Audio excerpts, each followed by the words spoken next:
Hallo allerseits und willkommen zur Bausatzvorstellung des Figurensets Kampfgruppe von Look von Dragon im Maßstab 1:35. Das ist ein etwas älteres Figurenset aus dem Jahr 2001, ist aber nach wie vor schön und ich glaube Dragon hat es auch wieder aufgelegt. Deswegen ist es nach wie vor interessant, sich da mal näher mit zu beschäftigen und den Bausatz unter die Lupe zu nehmen. Die Kampfgruppe von Look hat eine Rolle gespielt in den Kämpfen in der Normandie 1944. Die saßen gegenüber dem britischen Landungskopf.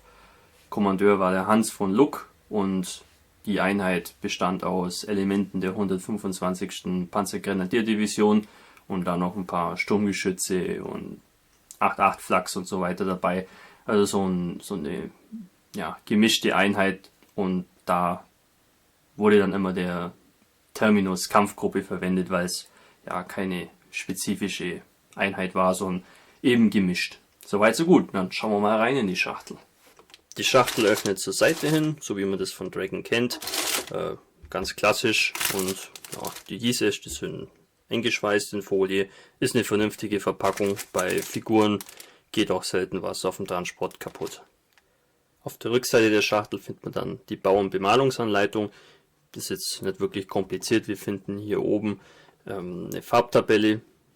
Gunze Sanyo Aqueous Hobby Color, Gunze Sanyo Mr. Color und dann Itellery. Das sind dann, glaube ich, die Model Master Farben. Die geben einfach immer alle Farben an zu jedem Teil.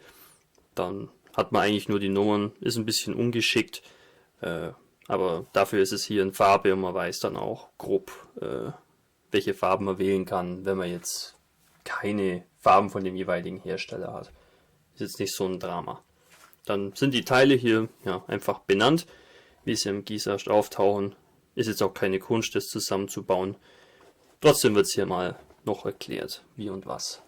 Interessant ist dann hier und hier, wie die Tarnmuster sein müssen.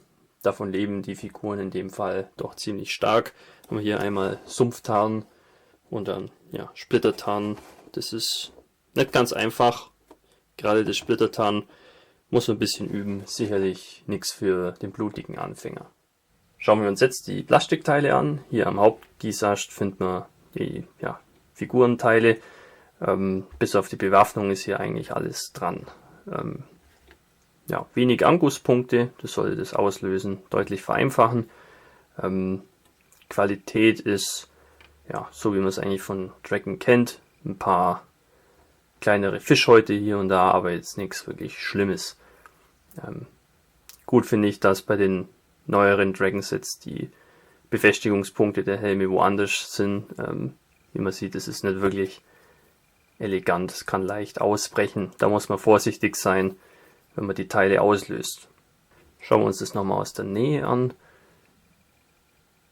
Die Gesichter sind etwas emotionslos. Könnte man vielleicht ein bisschen besser machen. Aber soweit sind sie eigentlich schon ganz in Ordnung. Der Faltenwurf sieht eigentlich ganz gut aus. Ja, der Typ trägt da so eine Zeltbahn als Poncho. Das ist eigentlich ganz nett. Eierhandgranaten. Muss ja nicht immer die ikonische Stielhandgranate sein.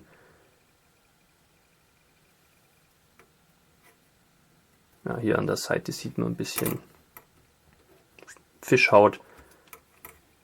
Ist aber nicht wirklich schlimm. Kann man ganz leicht abschaben.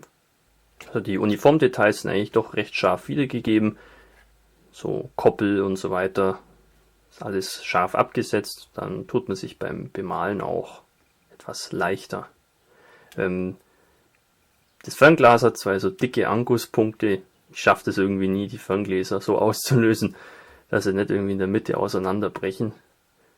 Das ist nicht so praktisch, da muss man aufpassen. An zwei kleineren Gießästen findet man dann die Waffen und Munition. Besonders interessant ist hier der Karabiner K98K mit Granatwerferaufsatz.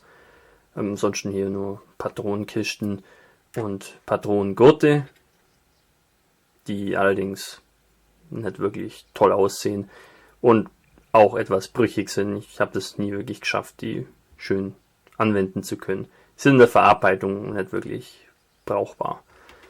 Im zweiten Gießer einfach nochmal Standardbewaffnung. noch mehr Karabiner, eine MP40 mit separatem Schulterstück, kann man eingeklappt oder ausgeklappt bauen. Und dann noch eine Panzerfaust 30 klein mit dem kleinen Sprengkopf vorne drauf, die recht weit verbreitet war. Ist eigentlich ganz nützlich. Also die Patronengurte sind ja etwas seltsam, aber der Rest ist hier sehr gut verwendbar. Man bekommt hier mit dem Bausatz eigentlich genau das, was man erwartet. Dragon-Figuren der etwas älteren Generation, die aber nach wie vor brauchbar sind und gut aussehen, auch neben anderen Figurenherstellern wie zum Beispiel ICM oder Masterbox. Also ja, kann ich schon empfehlen. Die kosten so ungefähr 10 Euro, das finde ich ist angemessen.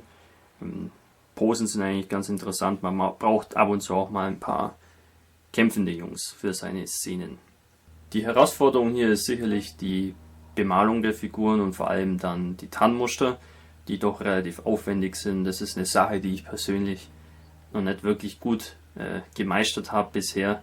Da habe ich noch ein bisschen Übungsbedarf und da werden diese Figuren sicherlich hilfreich sein. So, das war's auch schon wieder für die Vorstellung. Ich hoffe, euch hat's gefallen und wir sehen uns wieder im nächsten Video. Euer Hamika Barkas.